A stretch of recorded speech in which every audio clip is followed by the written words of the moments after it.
Okay. Alright. So, good day guys. So, ang topic natin for today is online arbitrage pa rin, front store stocking. Okay. So, tapos na tayo sa manual method. So, ngayon naman is ang gagawin natin is mag-stock tayo ng mga front store. And then, hanapin natin yung mga product nila. Okay. And then, ibibenta natin kay Amazon. Okay. Alright. So, let's go to sample client criteria. So, ito yung mga sample pagdating sa sample criteria pagdating sa front store stock. Okay? So, dapat review rating ng store, it should be 500 below. Okay? And then, the BSR or the best seller rank ng product, it should be 150K below. Okay? Profit natin, so let's say, $3 pa rin. $3 minimum. Okay? So, $3 or above.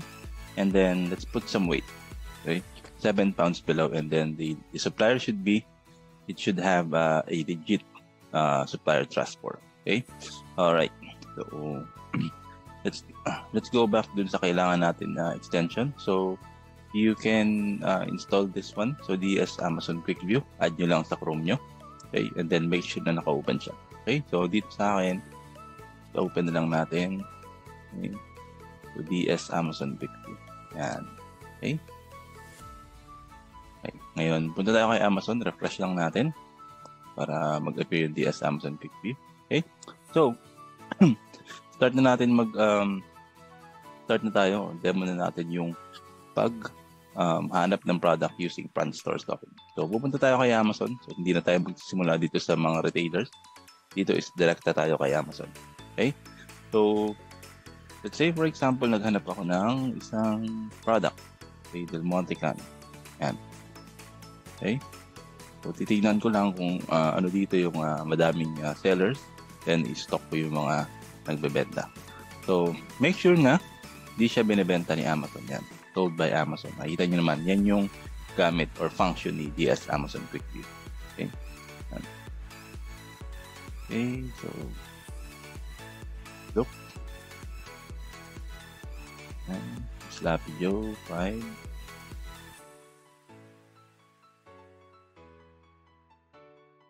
Pre-up being seller. Hanap tayo dapat is medyo madaming madaming sellers.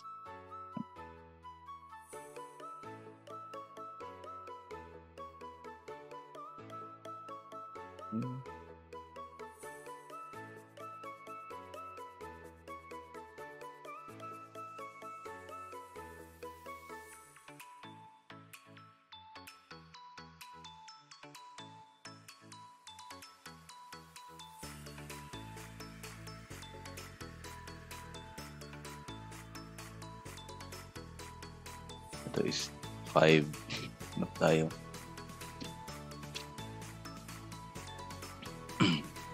Ang importante na hindi siya binibenta ni Amazon. Kasi hindi nga tayo makikipag-compete kay Amazon. Okay? Tayo na medyo mas madami pang seller.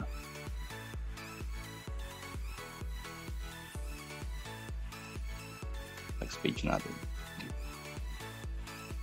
Ay. Next page. Ito ba ito?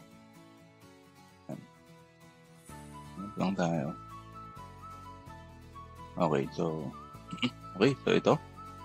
So, hanapin natin to tignan natin to. 6 sellers, meron siya. Okay.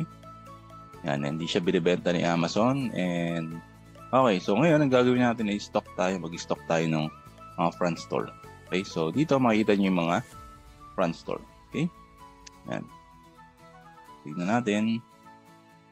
So, dapat daw ang kanyang rating. Okay? Oops, hindi na ito yung ating category.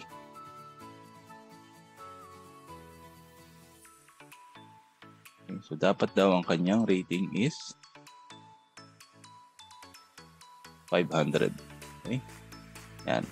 500 below. Hanap tayo dito.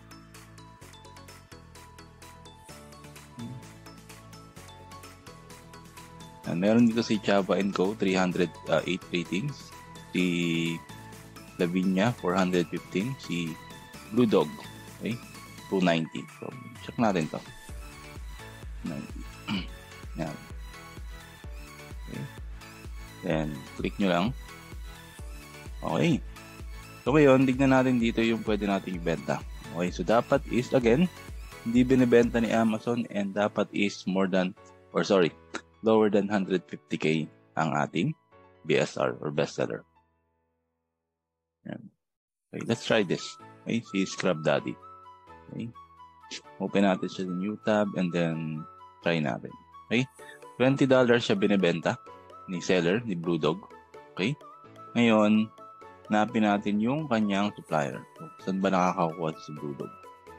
So, gagawin nyo lang, i-highlight nyo and then, let's go to yan, search Google. Diretso tayo kay Google. Hanapin natin yung supplier niya. Okay? Yan. And make sure guys na open pa rin ang inyong VPN, si Proton VPN kasi puro Philippines ang makikita niya pag hindi siya naka-open. Okay? Yan. Si Smile. Tignan natin to. Okay.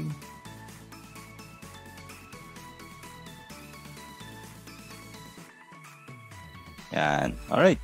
So, dito sa dumpster, dump duster or dito sa smileshopscrubdaddy.com, meron siyang $4.99. Dito is binibenta siya ng $20. Okay?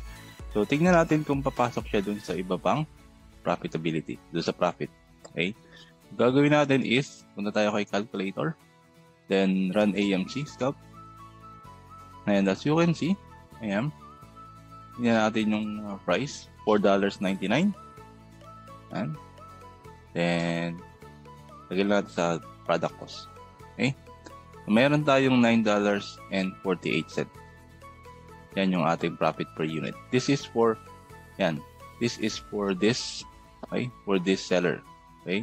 So, ngayon, i-check natin kung sino yung may hawak ng original buy box para meron tayong reference kung magkano ba yung pwede pa natin ibenta dito. Okay? Gagawin nyo lang is, punta kayo sa URL and then delete nyo lahat except dun kay ASIN. Yan. Okay? So, once na yan, make sure na matitira si ASIN. Yan lang yung matitira and then tapos i-enter lang natin para makita natin yung original buy box holder. Okay? Enter natin. Okay, ayan. So, as you can see, yung original buy box holder, ang benta niya na lang is $10.97. Okay? Yan, $10.97. So, dito nyo makikita kung pwede or ano yung price na pwede nyong gamitin or ilagay dun sa product na search natin. Okay? So, kung si Blue Dog, binibenta niya ng $10 and yung $20 and then si Scrub Daddy, yan. Si Brandpedia, yan. Ito yung store niya. So, may hawak ng original buyback is 10.97. So, siguro, pwede tayong sumabay. Okay? Pwede tayong sumabay dito as, let's say, magbenta lang tayo ng $15. Yan. Okay? Para makita natin kung magkano ito tutubuhin. Okay. Natin 15.00. Teka, itatampo. Yan. So, dapat is 15 yung ating, subukan natin kung magkikitain pa tayo sa $15. Okay. Alright. So, as you can see, meron pa tayong 4.48. So, pasok pa rin siya sa criteria ng ating client. Okay. Now, we will check yung kanyang BSR. Okay. So, BSR niya, ito lang tayo dito. Product information is 465. So, pasok na pasok. Lower than 150K. Okay. And then, check. 7 pounds below. Dapat 7 pounds below siya. I guess ito hindi naman to papasok ng 7 pounds. Yan lang siya, 0.9 pounds. Okay. Yan. And then, check na natin yung legit supplier trust score. So, paano ba siya i-check? So, going back dito sa ating toolkit, meron niyang website verifier. Meron tayong dalawa. We have Scam Advisor and we have the Trustpilot. Yan. So, open natin silang dalawa. Then, i-cross-verify natin yung website na yun. So, gagawin nyo is, kunin nyo itong URL ng ating supplier and then, lagay nyo siya dito. Kay Trustpilot. Okay. And then, lagay nyo rin siya kay Scam Advisor. Okay. Ayan. Okay. Para makita natin. Okay. So, as you can see, ito yung trust score niya, 77/100. Okay. So, it's safe. Okay. Safe siya. So, minsan kasi, wala siyang review. So, okay lang yun. That's fine.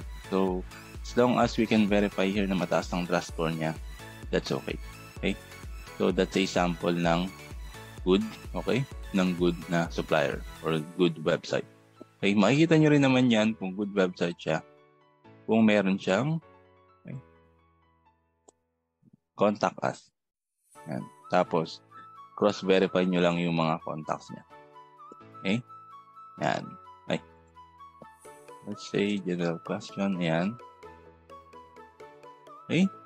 Alright. So, that's going to be your process pagdating sa front store stocking. So, ganun siya. Dapat is, meet pa rin natin yung requirement. Okay? And then, make sure na yung rating ng ang store na hanapin nyo is lower than 500. Okay? Yan. Alright. So, if you do have any question, okay, pagdating sa ating process or sa ating method, okay, you can ask me pagdating sa live session. Okay? And for your exercise or assessment, okay, please check yung ating spreadsheet. Alright? So, thank you and have a good day.